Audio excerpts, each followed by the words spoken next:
Ganitong luto naman sa baka, yung talagang pinasarap at hindi tinipid.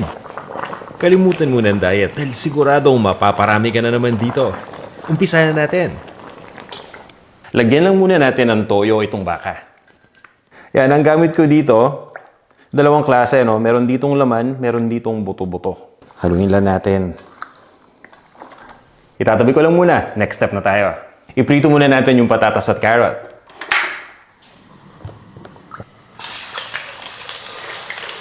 After 1 minute, yung carrot naman.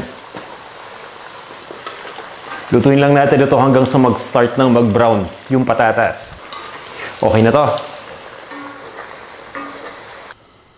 Bawasan lang muna natin yung mantika at pagkatapos ay mag-isa na tayo. Sibuyas. Inuuna ko lang munang igisa itong sibuyas para mas ma-emphasize yung lasa nito. Ito na yung bawang.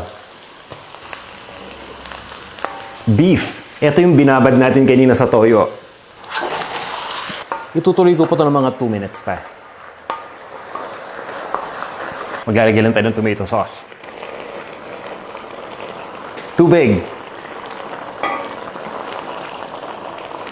Dapat halos nakalubog na yung beef dahil kailangan pa natin itong pakuluan ng dahan-dahan hanggang sa lumambot na ng tuluyan yung beef. Kung ayaw ninyo ng mano-mano dahil natatagalan kayo, pwede kayong gumamit ng pressure cooker.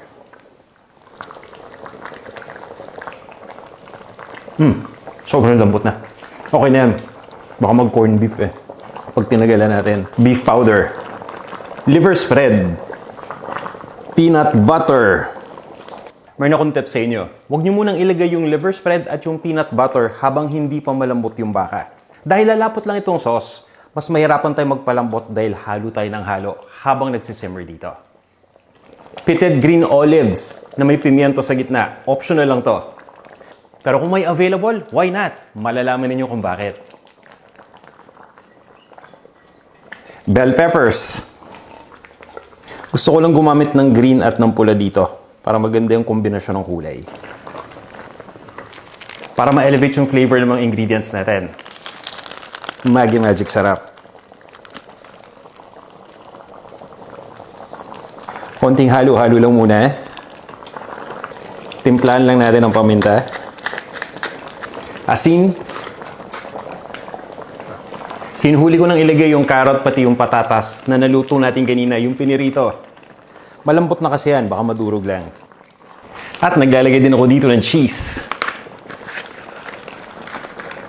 Pwede ninyong nakahiwa na, pwede ninyong i-cube, or pwede ninyong i-grate.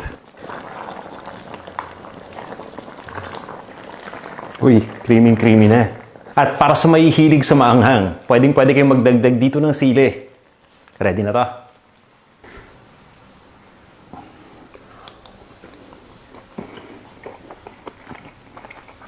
Hindi ako makapagsalita sa sarap. Kain tayo.